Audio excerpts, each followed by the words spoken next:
Hello and welcome. So today we are going to learn about Apex constraints. And in Apex you can constrain any kind of control in the pose mode without needing to change the initial skeleton child parent system. And in Apex there are two types of constraints supported. And the first one is transient constraints. It is full featured and also dynamic, so you can change it at any time. And static constraints are the regular constraints, and it just creates a static parent and child relationship between two joints, and it can't be changed anytime. So open your Houdini instance, and over here I am already in a soft network. You can create one and drop down Electra. That will be the main test geometry in this tutorial, and set the output type to Apex character, maybe scene. Yeah, that will be better. And now we want to add the pistol prop, which you can see in the thumbnail. So px skin import, and I'll select the file. I have shared the link to this in the description, and it is also in the projects file which I share in the description too. And currently it is too big, so drop down a transform and uniform scale it by 0.03, like that. And now it can already become a prop. So drop down a apex add scene add prop. Connect the first input of the Electra to the scene input, character scene input, and the second input is the prop. Call it pistol prop, and that will be the name which will appear in the selection set. And over here you don't want the ragdoll, maybe you can leave it on, and you can change the control size of it. So currently you can't see it, but you have to switch to the pose mode to see that. And this is the control of pistol, and we don't want it to be this big, so change the shape type to ball and change the shape uniform scale to something low, so something like that. And on the rest position tab you have to move the center of the control so that we can better control it. So move it on the minus z axis, something like this, and also move it in the minus y axis, something like this. And this looks ready. Now we can drop down a scene animate,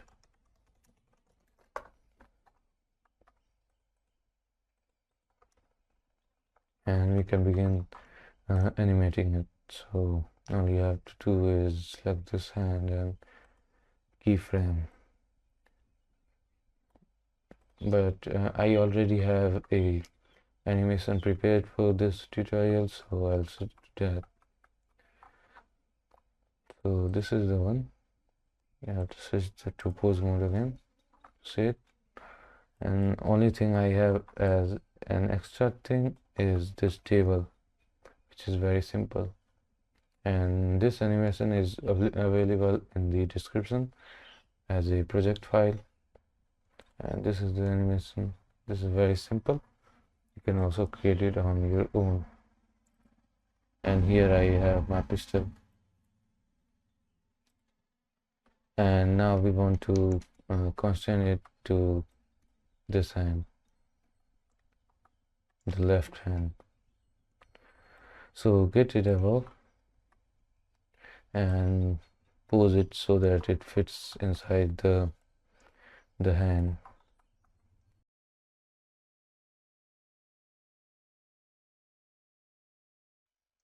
So this looks fine, I think. A little bit of rotation, and this looks good.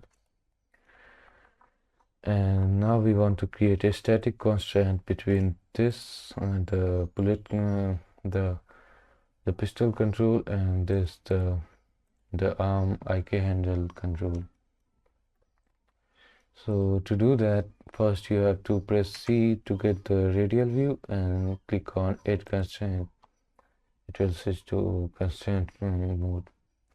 And now you have to click on the control you want to parent and the control you want to parent it to by holding shift. And now you have to just press H while hovering on the viewport. And as you can see, we get this helper, which is an arrow pointing to this control, which means that our constraint, static constraint, is created. Now you can try playing it, and as you can see, it follows the hand properly. Now we will see an example of transient constraint, which is much better and dynamic than the static constraint. Again, this is also available in the description project file. So you have to switch to pose mode again to see this. And here I have a wooden Electra and a metallic Electra. They just have different kind of shaders. And I have the simple bullet, the pistol and the table. And this is the animation. And we want to constrain the pistol to this wooden Electra's hand, and then we want it in the frame 24, we want to switch it to the metallic Electra's hand so that it will follow her hand instead of wooden Electra's hand. So to do that, first you have to pose the pistol to Electra's hand, the wooden Electra's hand. So start posing it.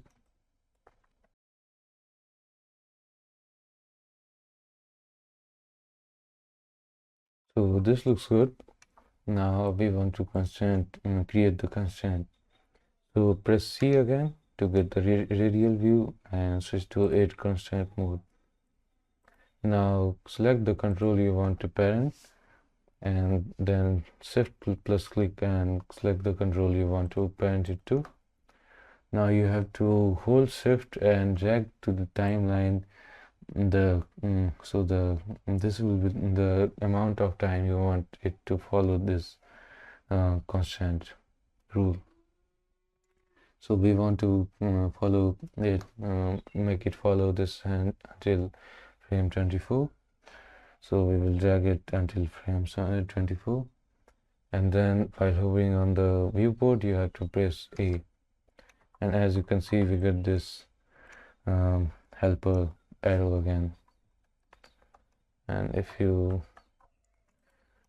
frame it, you will see that it follows Electra's hand, but when the frame 24 ends, it stops following it. And now we can create a constraint for the metallic Electra. So we have to do the same thing, set the timeline to frame 24 and select the control and select the metallic Electra's hand and drag on the timeline the amount of time you want it to be constrained to her hand. Shift plus click and drag. We want to make it follow on frame 25, and while hovering on the viewport, press it, and now this will work. So if you frame it, as you can see, it first follows the wooden Electra's hand and then follows the metallic Electra's hand, and this is really nice. And now if you see any kind of popping between frame 24 and 25, you can also fix that by pressing Control plus G to get the animate settings window, and then you have to go to the transient constraints tab, and you have on the timeline you have to be in the first constraint property area, and then you have to select the controls you want to align, and you have to click this arrow button to offset the controls transform so that it will smoothly do the transition. So you have to click it and do it for the arm control too, and then you will see that this is much more smooth.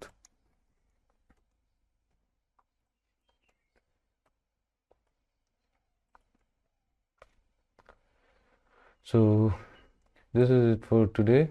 Thanks for watching. Like and subscribe. Bye bye.